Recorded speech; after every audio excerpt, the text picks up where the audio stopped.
And sync clap. Perfect.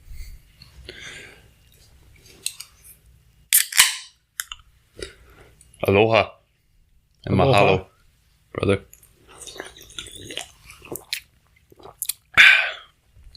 A little ASMR. Mm-hmm. A little bit of Izzy ASMR. What you drinking? Prime. Drink Prime? Not a sponsor. That's a classic. Hopefully someday. Yep. Did you hear that kids are dying from drinking that? Okay, this stuff is already bubbling up out of my throat. That was, I don't know how that sound happened, but that was gross. Just a little goblin noise for you? Mm-hmm. No, I did not hear about that. What's happening? I don't know. It's just too much caffeine for children, but children are the main demographic, I guess. Gotcha. I know they're being sued. I think that's what it's about. Could be. That or they're putting like lighter fluid in it or something. Whatever it is, it tastes good. Yeah, it's really good. Primes are awesome. I know we literally just talked about it before recording, but I just got back from Hawaii. I couldn't tell.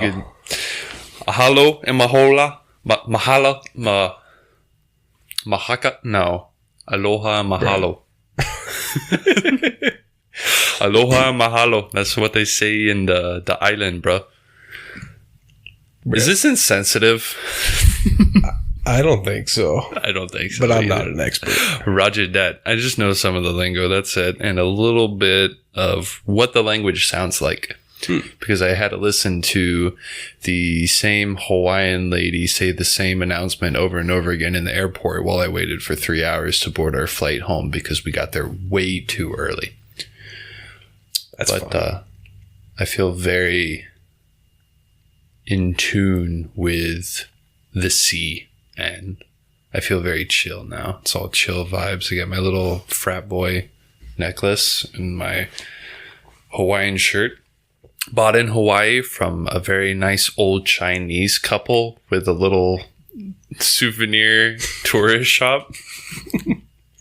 Bought this for like $20. So yeah, I'm pretty happy. How you been, Alex? I've been good. Yeah? Yeah. What if I wasn't? I was just bad. No, I've been good. That sucks. No, I've been good. Sorry. Yep. Just working. He's a working man.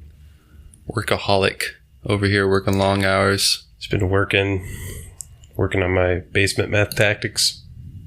Trying to get better at that. What? Basement meth? How's that work? What is that? Basement meth? Basement meth. We talked about this. On here? Yeah.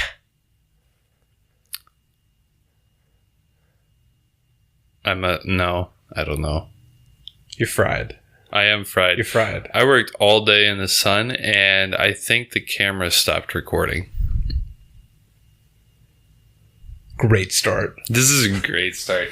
So you know what that means?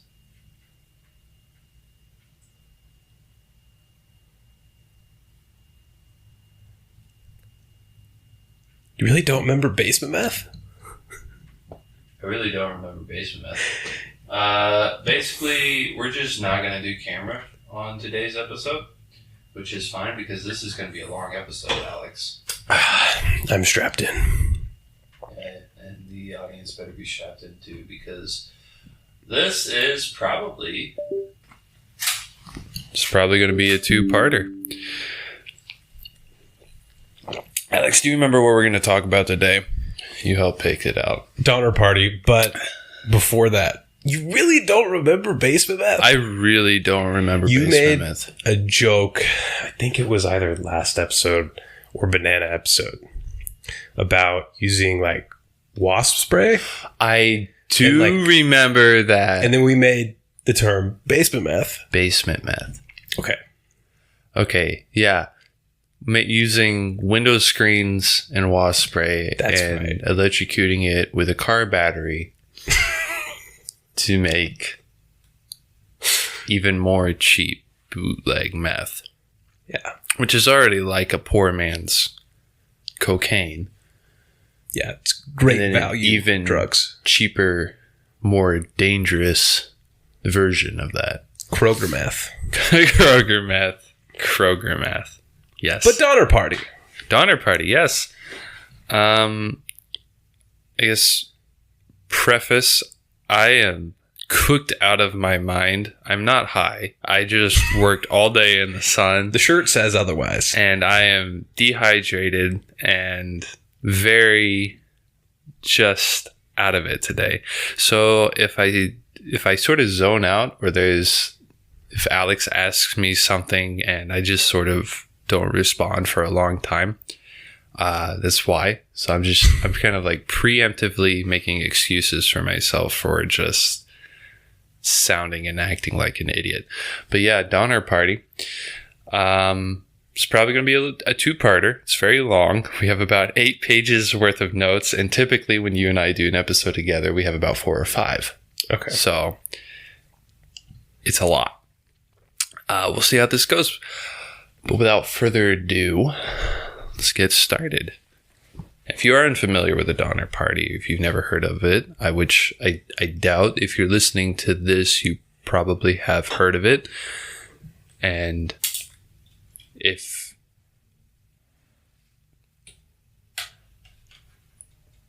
okay, you're done with the sunglasses. I'm probably going to take mine off too. Also, our audience is still only about 12 people, and I still know all 12 of those people, and I know that they know what the Donner Party is, but it's up to 12? It's up to 12. Last time we talked, you said like 5. Yeah, it's gone up. It's gone up. Dude. We climbing. 2.5 the viewers. Perfect. All right. Louis Kessberg was born on May 26th, 1814 in Berleburg, Westphalia. Do you know where that is? Let me tell you. It's in Germany, to a Protestant preacher and his wife. Not much is known about his early life, but in 1842, he married 19-year-old Philippine Zimmerman, a Catholic girl. It's kind of just run-of-the-mill. He was... Hold on, do the math here. In his 30s, and he married a 19-year-old. Just kind of how you did it back in the day. I guess so. Yeah. She realized her chance to marry a full-grown, strong, independent, working man. Probably already. Never mind. I don't know how to make that not weird. They were married in a Protestant church, which Philippine's family was furious about, and for the rest of her and Louis's lives, they were against them.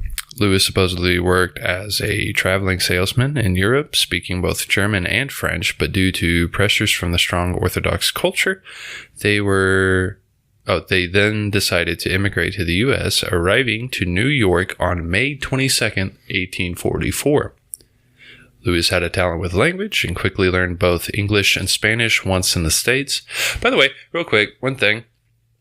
I didn't realize until I had finished writing this entire outline, but the start of this sounds almost verbatim, just like another podcast called The Dollop in their Donner Party episode.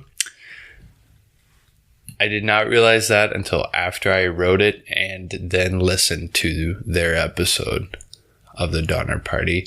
And I didn't feel like going back and changing it. I wouldn't either. Yeah, yeah. Okay. So just if there seems to be any correlation, which nobody cares, but I just, want to put that out there. Get that off my chest. A friend of Louis named Heinrich Leonhard. I'm trying to put the German in it. Heinrich Leonhard claimed Louis had served in the Prussian infantry, and he was also described as being a man's man. Tall, strong, weighing around 180 pounds. Sounds kind of skinny. Though he was also described as being antisocial. There we go. Kindred spirit, which made him unpopular with other immigrants.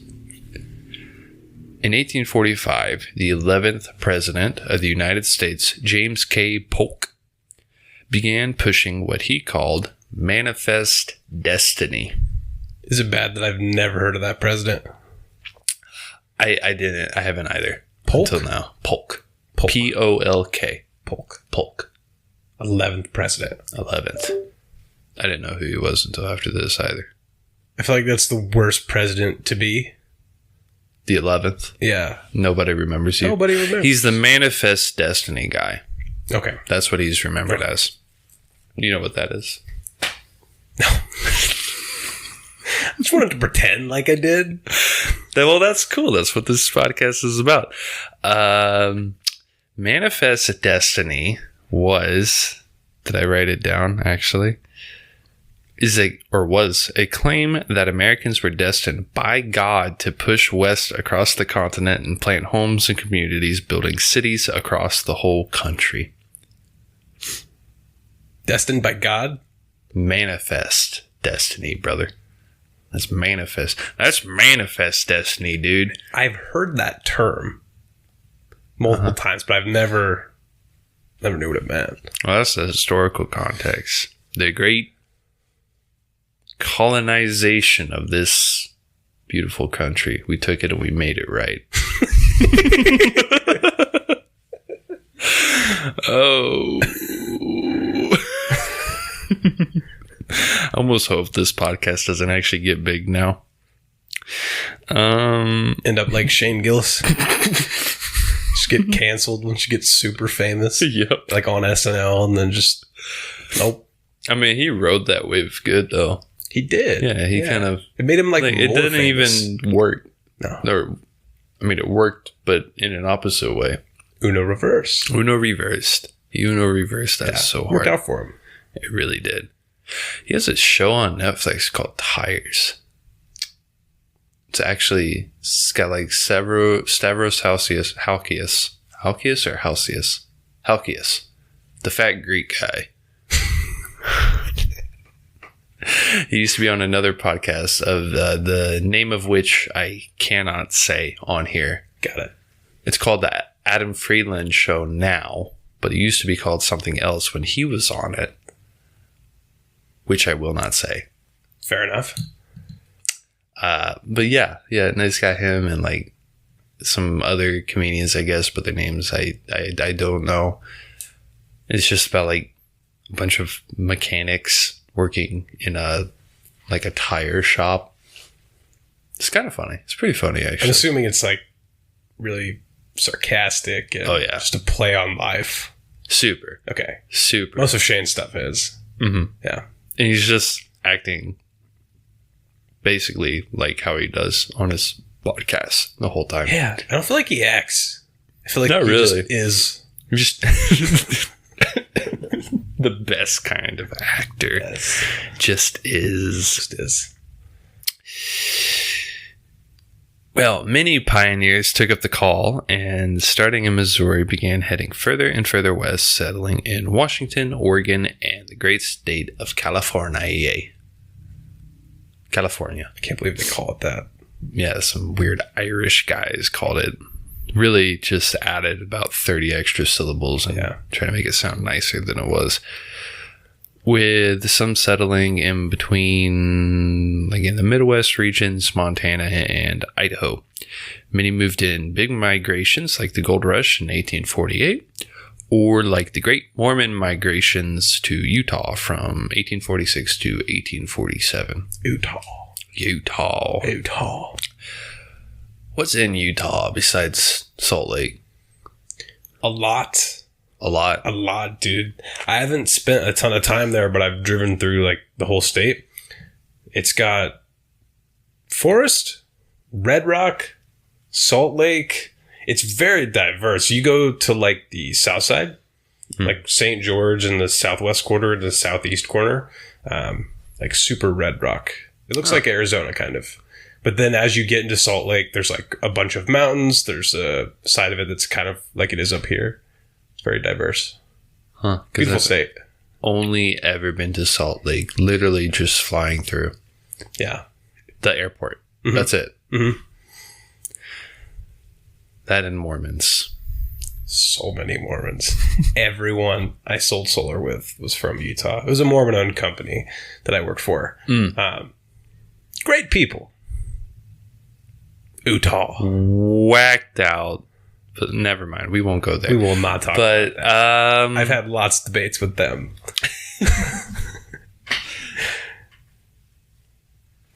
They come around my neighborhood a lot. Quite a few of them. Like, knock on your door? Not anymore. Okay. Not on my door, anyways. I think me and my wife scared them off, but they do still come around like our complex a lot. Okay. Yeah, anyway, Mormons went to Utah in 1846 and 47. These traveling pioneers, often one of two routes to get to their locations. Either the Oregon Trail, also a great game, super hard. I've only beaten it like a couple times, maybe. Game? Yeah, game. You ever played Oregon Trail? No.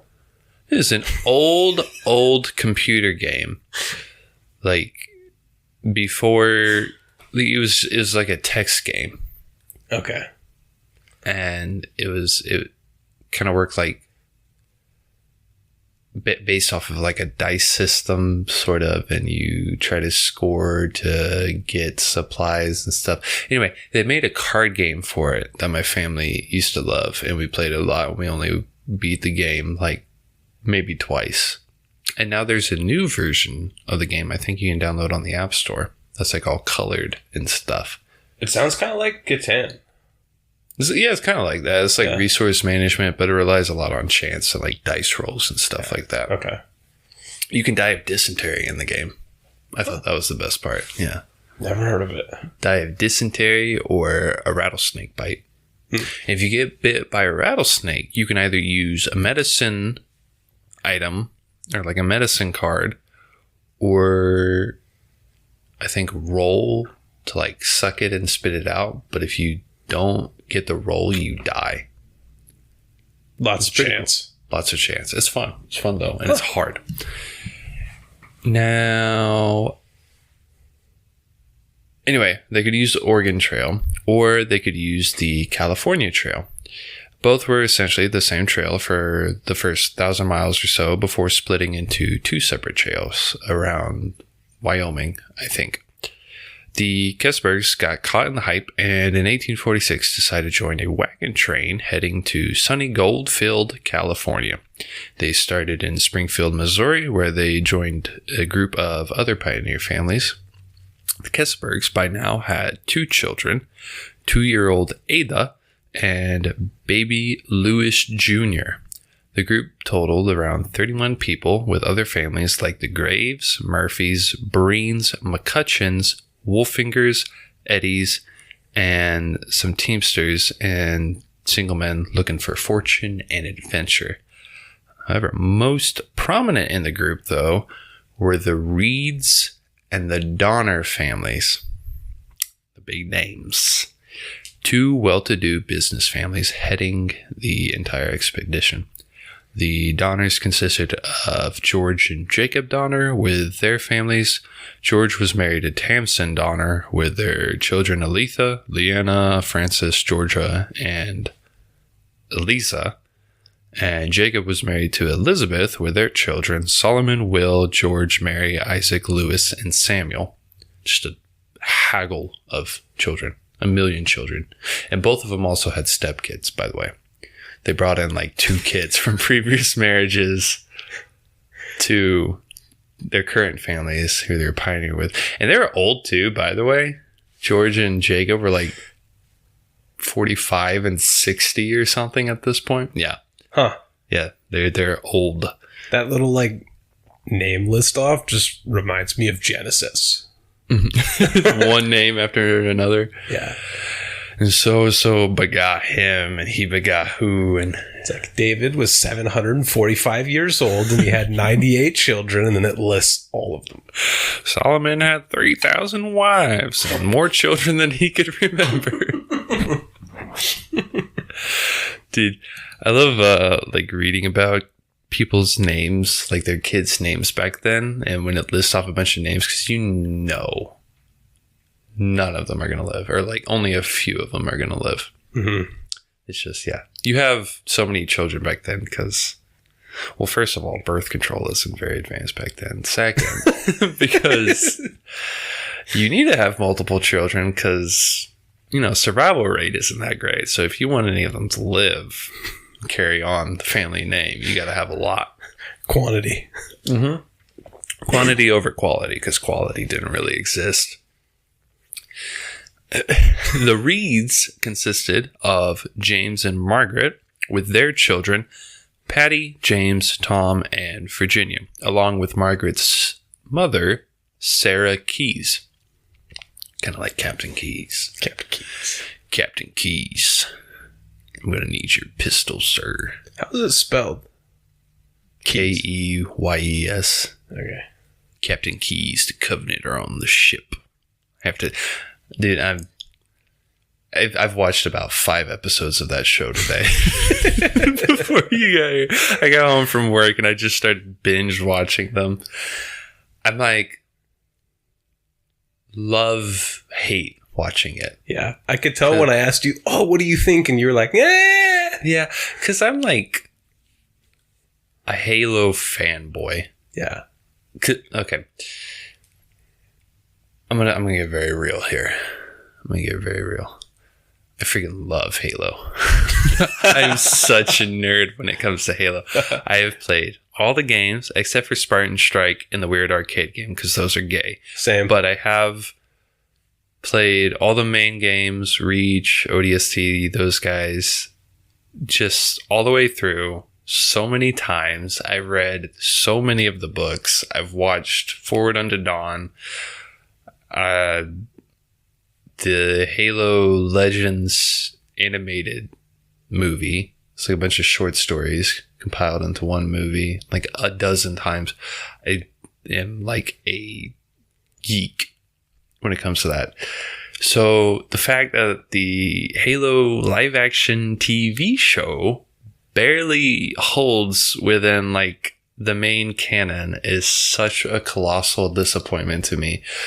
But I can still see the Master Chief and Elites and Covenant and UNSC and Scorpion tanks in live action, and I guess it's good enough for me. And the Flood. The Flood is in the last episode of season 2. Spoilers. A spoiler alert. The Flood's here. And I think that's the only thing really saving this show for me. Dude, I had no idea that you were like that into it. Oh, dude, so into it. Do you have the Master Chief collection on Xbox? Uh-huh. So cool. I had to delete it though to make room for Siege. Yeah, because every game. I'm going hard on Siege as of late, but we'll save that for a different time. Yeah. I'm kind of addicted. Have you played X Defiant? No. Developed by Ubisoft. What is that? Same company that makes like Rainbow Six Siege and all the Tom Clancy games. Yeah. But it's just an FPS shooter that came out. They're calling it the COD Killer because like everyone's been playing that over Call of Duty. Super fun. But I had no idea you were that into Halo. I knew you played the games, but I had no idea. I have spent, probably wasted is a better word, many hours reading Halo books and like watching lore videos and stuff like that. It's it's kind of funny. I should start a Halo podcast where I just bash on the new show and say, well, this is not canon. And I feel like with the show though, I don't know, I guess why I cut it slack, because it hasn't even like scratched the surface of that universe yet. It's showing us like the first tiny little bit within like the first and second game. You know what I mean? But like it hasn't told like any of the full storyline, especially as a fan when you played all the games and you've read the books. Yeah. And, and then you see the show where it starts from like square one. I still like it though. But they made Chief all soft. He's a little soft. They made him... But he's kind of badass. Also, the guy, Captain Pablo Keyes. Schreiber, that plays him is... Dude, he's huge. Cortana. He got so jacked for that role. He's like 6'6", 250. He's huge, massive. dude. He's huge. He's built like a tight end. Captain Keys, I'm getting in touch with my feminine side. Cortana said I should go to therapy. Captain, they made him Admiral. Admiral Keys. Yeah. I do like Captain Keys, and I like Miranda. Yeah. I like the Halsey character. She's young in this, which is weird. Yep. She's supposed to be old. Mm-hmm. She's supposed to be an old lady. Mm-hmm. But, whatever. It's fine. Quan, freaking hate her. The Asian girl. Dude, I didn't like that part of the story that much. Because just so far, it hasn't had a ton to do with, like... I don't know. I don't know what she's... I don't know. She found the map in the second season. She did credit for that. Yeah. This is just turning into a Halo podcast, but I'm enjoying this. Same. I like talking about this way more, actually. This is going to be the Halo episode. Forget the Donner Party. Yeah, no. It's good, though. I feel like you'll like the ending of season 2. And I'm going to finish the episode when you leave. Walking out the door, I just hear you click. I'm already playing it, turning the volume up. Dude. Yeah, no, I'm a huge Halo fanboy. I literally watched that show. Next 2 weeks of my life, I played the campaign 1 through 3. Like every waking moment, just Halo campaign. That's such a good way to spend your time. That's the best way to spend your time, honestly. Yeah, it's Halo 3. The only reason I stopped is because I got my new job, so I didn't have time, but literally the first like 2 weeks leading up to that, that's all I did. Dr. Halsey. I'm glad they fixed the Cortana from the first season where she looked kind of creepy. Or no, the trailer. Give me a weapon. I need a weapon.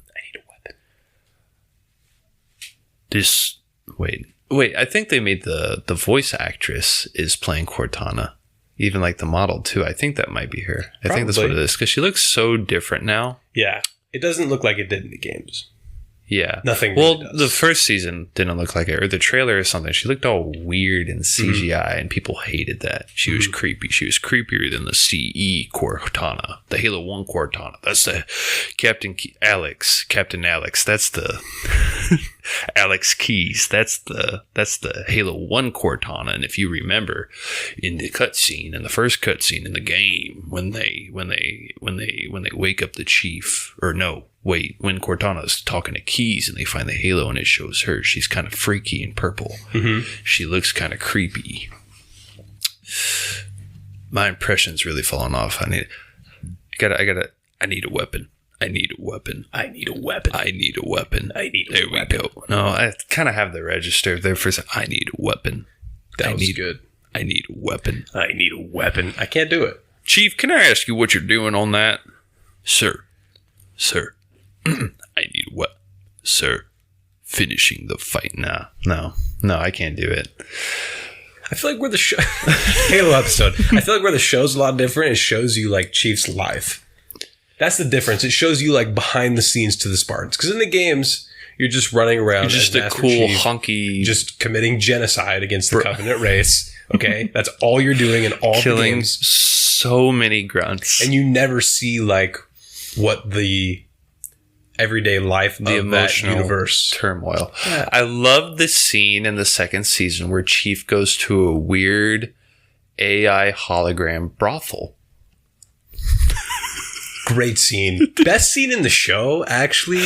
In case you didn't know, I forgot the camera was off. Yeah, you got like looked right at it, and it's Chief getting his. Why don't I remember? I can't think of a clean way to say this, but getting what's his, getting freaky deaky with the hologram AI lady. Wait, why can't I remember this? He doesn't actually, but it's so it's not a real scene. No, it's sad, actually. He tries to make her look like Cortana and just talks to her. And the whole time they is like, what do I now look at? And it's funny that an AI is like insecure, like a brothel hooker AI is insecure about the way I look. I could look more like her. Now I remember. He goes in the little like photo booth thing. Yeah. He swipes his card. Yes. I remember now. Yes. Master Chief, can I ask you what you're doing there in that brothel? Sir, I'm an incel. Dude, it's so funny too. Okay, we will eventually get back to the actual history here, but it's so funny too in the books because when they're like talking about the Spartan 2s, they make them sound like the most autistic, retarded losers that are just really good at killing because they are, because they're emotionally stunted because they're kidnapped as young children and then turned into like soldiers. Yeah. Should we get back to the actual thing? Probably. Yeah. Enjoy talking about Halo, but probably. We should make a whole other podcast. Halo down. podcast. I'm 100% down. That was funner. The Reeds were actually so well off that they had what was essentially an 1800s equivalent of the Winnebago camper, like a Winnebago camper trailer. A 2-story wagon with a stove, cushioned and suspension seats, and beds built into an above headloft. Virginia Reed actually described it as the Pioneer Palace car. The Reeds and Donners were essentially leading this pioneer group as they funded most of it and charted it. Jacob Donner had even planned out their route ahead of time, deciding they would take a new trail supposed to cut down the distance by several hundred miles. He had with him a book titled The Emigrant's Guide by Lansford Hastings, in which Mr. Hastings claimed to be an experienced man of the trail and had discovered a quote-unquote shortcut through the Oregon Trail. In truth, Hastings had traveled the Oregon Trail several times and knew it pretty well, and he had discovered what he believed to be a shortcut, naming it after himself, the Hastings Cutoff, but he only traveled part of it before mapping it out. So he mapped out the whole thing after only just like walking a little bit. That makes no sense. Yeah, exactly. I feel like this ends horrible. What makes you say that? Because No. I don't know a lot about this, but I know. Wait, you actually don't? Okay. What do you know about the Donner? I know a group of people that you have described basically takes a trail through kind of just underneath Idaho, through like Utah, underneath Salt Lake, trying to go through Nevada, and they end up running out of supplies and things go horrible and people start eating each other. Okay, this is going to be good. The Reeds and Donners were essentially... Oh, yeah, we already read that part. That meant the Hastings Cutoff was never fully tested or proved, let alone developed and suitable for wagons. That didn't occur to the Donners or Reeds, however, who were excited about using this new and exclusive trail. The other families, including the Kessbergs, were enticed by this idea, also very excited for the opportunity to get to their new home quicker. On April 15th, 1846, the group left Springfield for Independence, Missouri. The great jump-off point for hundreds of pioneers. This is a place where the big arch is. Independence, Missouri. The trip was about 100 miles and took 3 weeks, but by May 12th, the party had resupplied at Independence and began heading west again in the middle of a thunderstorm. The overall trip to California should take them about 4 to 6 months, so they were doing okay so far, but were still pressed for time, especially being one of the last wagon trains to leave that year. About 100 miles later, they join up with another group of pioneers led by Colonel William H. Russell, who then takes charge of both groups, bringing their numbers up to 87. Ooh, that Izzy is coming back goblin up. Noises. Mm-hmm. Goblin 4 to ASMR. 6 months? I know, right? Dude, couldn't you get to the moon faster now? You could.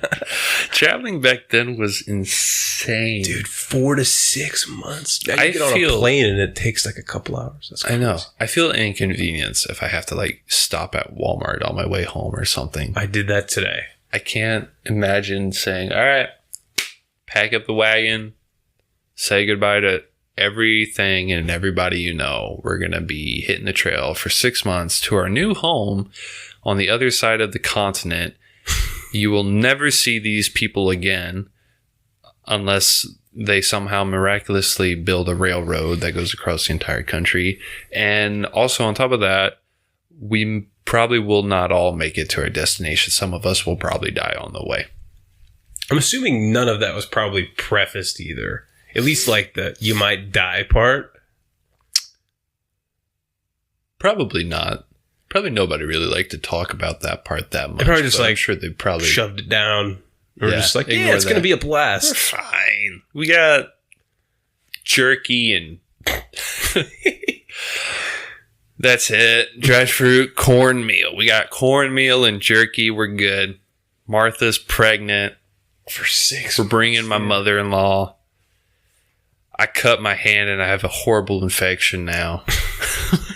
But it's we'll the be fine. 1800s, so you're probably going to die. You're going to die. You're going to get the fever and you're going to die in your wagon.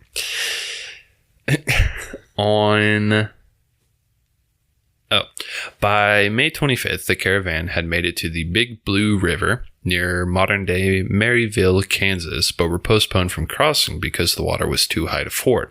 It was here the first person on the journey would die. Sarah Keyes, James Reed's mother-in-law, succumbed to tuberculosis, which she had already been dealing with for years, and the family buried her near the river, placing a stone at her grave inscribed with her name, age, date of birth, and date of death. She was 70 years old when she died.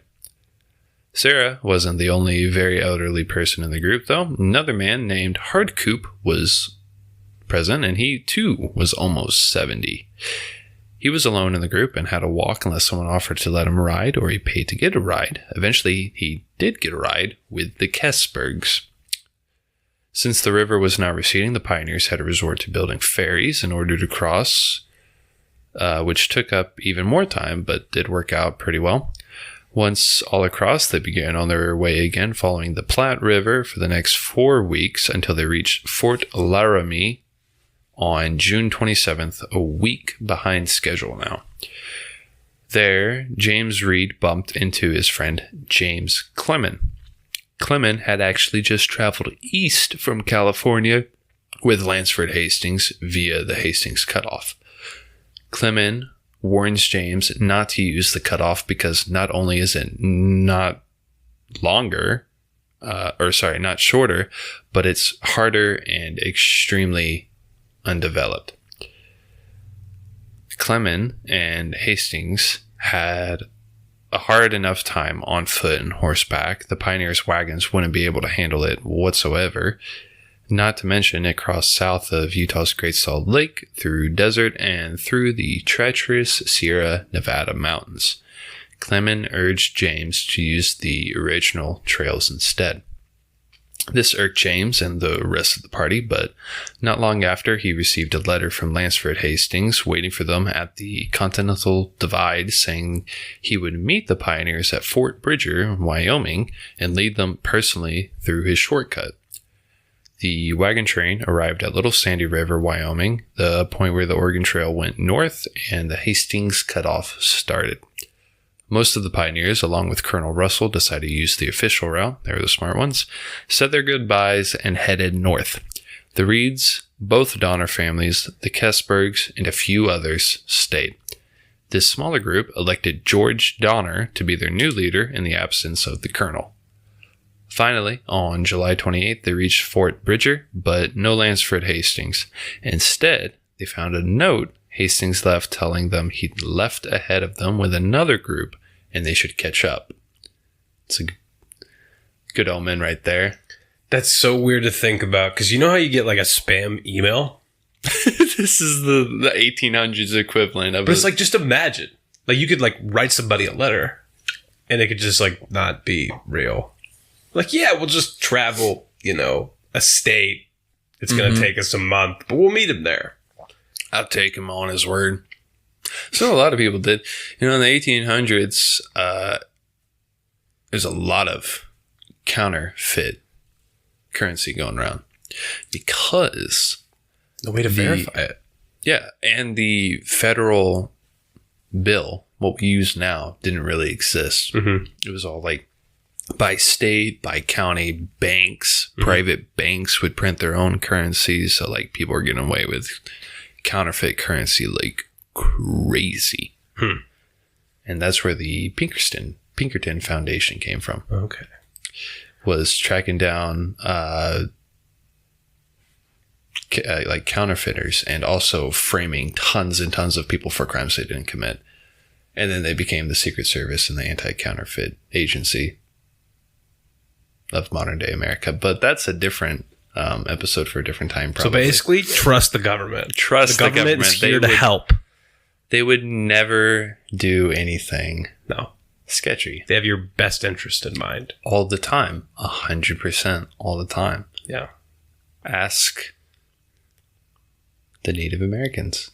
Yeah. They'll tell you. They'll tell you. Ask Hawaii. You know? Ask me. Love the government. I love them, dude. I would love paying taxes, man. In the Simpsons, and they drive by the IRS building, and the son's like, "Oh, look, Dad, the IRS," and Homer's like, "Boo!" Boo. Marge. Boo. No, they're gonna get off on a Simpsons tangent doing Simpson impressions. Snip that in the bud. Finally, on July 28th, they reached Fort Bridger, but no Lansford. Oh, yeah, I already read that.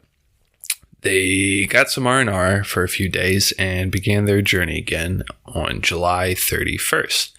Now joined by another family, the McCutcheons, with William, Amanda, and their 1-year-old daughter, Harriet. The Donner Party now numbered 74 pioneers in total with 20 wagons. In early August, and a few of those wagons are Pioneer Palaces. Double-story Winnebagos. Okay. With a stove, and took like 8 oxen to pull the thing. Dang. I want to see one of those things in person. It sounds kind of awesome, It does. It sounds massive. Probably really slow. Yeah. Probably Not optimal. not optimal. Probably slows everybody down. Probably kind of makes James Reed not be liked by the rest of the pioneers. Yeah. Which is, a thing. In early August, the party reached a place called Weber Canyon, Utah, where they found another note from Hastings telling them to avoid Weber Canyon as it was practically impassable and to take the Salt Lake Basin instead. James Reed and 2 others rode ahead on horseback, where they found Hastings with his other group. Hastings agreed to ride back with them, but only partway to point out the trail they would take with their wagons, claiming it would take them about a week to travel. Meanwhile, another family called the Graves met with the Donner Party, where they were camped, bringing the total up to 87 people with 23 wagons. Finally, after camping for several days, the party hit the trail again on August 11th. They had decided after taking a vote to go ahead and try the new trail instead of backtracking and taking the more established trail, which is already not a very established trail. Mm-hmm. That meant they had to blaze their own new trail. It took them twice as long to travel to the south shore of the Great Salt Lake, sometimes only managing 2 miles a day. During this time, the Donner Party had its second casualty. On August 25th, Luke Halora died from consumption, aka tuberculosis, the same as Sarah Keys, James Reed's mother-in-law, in May. It's getting everybody. Yeah, everybody got their tuberculosis. Berkey. Sarah Keys, Luke Halora, Tuberculosis. Morgan from Red Dead 2. He dies. Great game. Such a good game. Great game. I love that game. That game cured my depression my first year up here. And by cured it, I think helped me ignore all my problems and just the stress from going to school and working. I think when GTA 6 comes out, I'm going to try to go on sabbatical. I'm going to forget what the sun looks like. I'm going to hibernate for like 6 months and play that game. I'm only going to see an artificial sun on a screen for weeks at a time. It's going to be a cyborg. My wife thought she was married, dude. She thought she had a husband. Little did she know. Little did she know. Rockstar Games. Oh. No, well, right now my game is Siege. I already do that enough with Siege. I gotta play it. It's fun, dude. I have. My buddy I mainly play Call of Duty with. Played with him a few times. It's hard. It's so hard. It's got so such a hard. crazy learning curve. Lean, tilt, shoot. Dude, you just die so fast. Mm-hmm. I'm used to running around like a chicken with its head cut off, just sliding around corners. Oh, yeah. No, and the matchmaking kind of sucks. You'll be like me, the beginner, playing with like somebody with 10,000 hours. Yeah. It's annoying. Yeah. But it's still fun when it is fun. When it's fun, it's really fun. Mm-hmm. But when it's not, I've never like come closer to throwing my controller through my TV since I was a little kid. I've broken so many controllers. Makes me want to just get up and punch my wife after a little while. Like it's just punch a baby. Punch a baby. Just want to come here, babe. It's not you. That's just because I lost 17 rounds in a row. Just and drop kick a dog. Drop kick a puppy out a window. How many controllers do you think you've broken? I actually don't know if I've broken any controllers, but I have broken computer mouses. Interesting choice. Playing like games on the PC. Yeah. Just kind of getting a little too frustrated. Yeah. I've broken at least 3 or 4. Oh, wow. It's been a while. It's been 4 or 5 years since I've done that. But dude, yeah. I've taken one and slammed it on the desk. It feels good. At the wall. But then it's like instant regret. Yeah. Now I just punch my bed. That's what I started doing after I broke. Because I had like a $200 Scuff controller. Oh, and I ended up you can't break. Kind of breaking it after. Yeah, I was mad. So after that, like a stress ball, but it's my bed. So I get mad. I kind of just hit whoever is unfortunate enough to be close to me. Usually myself. I just sort of beat myself. You suck, you suck, you suck. Just beating the hell out of yourself in the living room. Punching myself in the head. You're so bad. Oh, dude. All right. Finally, on August 30th, they reached the Great Salt Lake Desert. They believed the trip across the desert would only take a couple days. However, what Hastings had failed to mention was the salt ground was now very moist from the recent thunderstorms. That meant the pioneers' heavy wagons had a hard time making it through. In the 5 days it took them to cross, they were forced to abandon several wagons, while several of their oxen even bailed and ran away from the caravan. James Reed lost. Drive, man. Kicker in a 4. You lost your. How many legs does an oxen have? 4. You got 8. Hold on, I got to do math here. You got 8 oxen. That's 32. 32-wheel drive? 32-wheel drive. 4 of them run off. Now you're in 16-wheel drive. Dude, that's the animal, like saying, like, you do it. I'm not doing this. That's later. Terrifying. I'm going to go run off and probably animal runs away, dude. Eaten by a mountain lion or something. Yeah. Damn. Wrestled up by some Mexican vaqueros. Vaqueros. Modelo. Probably some native tribe. James Reed lost 2 of his luxurious Winnebago wagons. The Donners lost a couple of wagons too, and even the Kesbergs were forced to abandon one of theirs as well. All throughout the journey, Louis Kesberg's popularity had waned with his fellow pioneers. Not only was he somewhat antisocial, supposedly he had been gruff towards his wife and children, sometimes being verbally and even physically abusive to Philippine, his wife. He's been playing too much GTA 6. Lost too many rounds in a row on R6. Just had to hit something just to get it out. And Philippine happened to be there. No, that's just how it is sometimes. Just an angry gamer. Yeah. Angry gamer husband, he's got to get it out. My wife understands though. She's like, "Oh, babe, you have a tough game. It's hard." It's like, I understand. She like rubs her bruised eye. So she's putting makeup on. Don't worry, I'll put makeup on it so nobody at church knows. Why don't you take a little break? No, you don't want to. Okay, that's fine. You don't have to take a break. Just go back. You want some coffee? Oh, I don't beat my wife. Unless she deserves it. The Donners lost a couple. I'll throw the... Wait, no. Here we go. At times, he would have his wife and children walk, claiming that the oxen were tired, pulling their wagon, and needed a break. After taking inventory of their supplies, the party found that they didn't have enough supplies to make it through the next 600 miles. It's a good sobering moment for everybody. Dang. William McCutcheon and Charles Stanton were sent ahead to Sutter's Fort, California, to get emergency supplies for the train. The whole Hastings cutoff had cost the pioneers roughly 2 months so far, and they had grown increasingly resentful towards both Hastings and James Reed, who continued to insist that the cutoff was the right idea.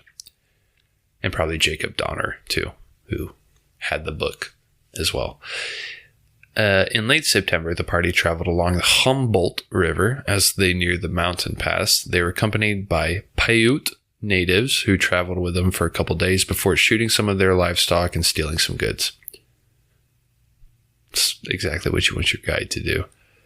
In early October, the party split, trying to make better time. The Reeds were in the slower half, left behind. When one of Reed's oxen refused to budge, a man named John Snyder began whipping the ox. James tried to stop Snyder and was struck while doing so, causing his wife to step in, who was also hit by Snyder.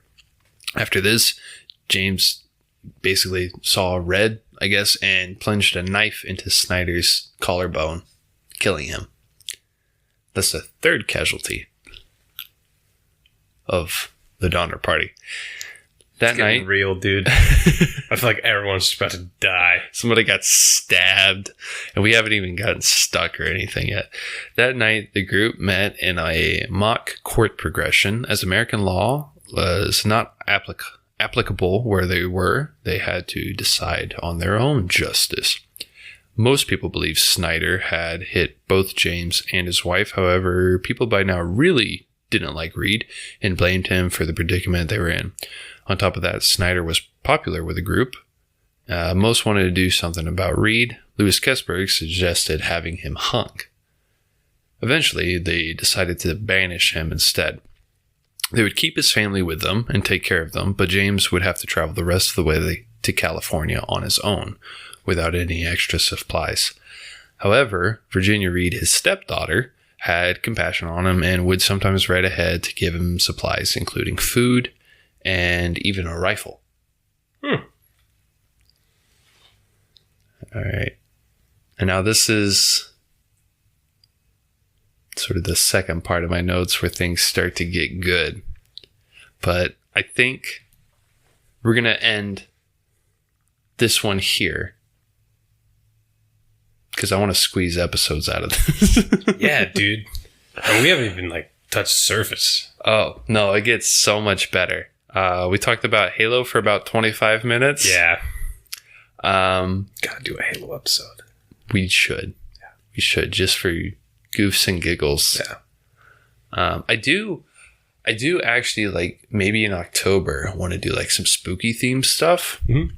Talk about cults or serial killers and stuff like that, because people love true crime. I love true crime, and that's still technically history, so it's fun.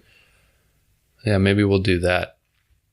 But yeah, this is part 1 of the Donner Party, and part 2 is where things get good. And as Alex mentioned, the good folks of the Donner Party, Barbie, I'm a Barbie. The good folks of the Donner Party start to experiment in extreme cuisine. You just guess what that means. Yeah. Okay, but we're gonna stop this, and then we're gonna immediately start the next one. But you won't know that because I'll probably cut this out. I'll probably leave this in actually because it's funny. You know what this feels like? What? I feel like we were just getting to the good stuff, right? Exactly. It's a cliffhanger. It's like the first episode to a really good TV show, or the last episode, season finale. When something happens, you're like, what happens next? Exactly. And then it just ends. Like season That's 2, how that- episode yeah. 8 of the Halo show, which I have to finish later. Yeah. I have to see what happens with the flood. Yes. It's part 1. Part 2 will come out soon, and for you good folks, it'll probably be about a week or so, but for us, it'll be about 5 seconds, probably actually a little bit longer because I got to take a leak real quick, and then we'll start part 2. But yeah. See you in part 2.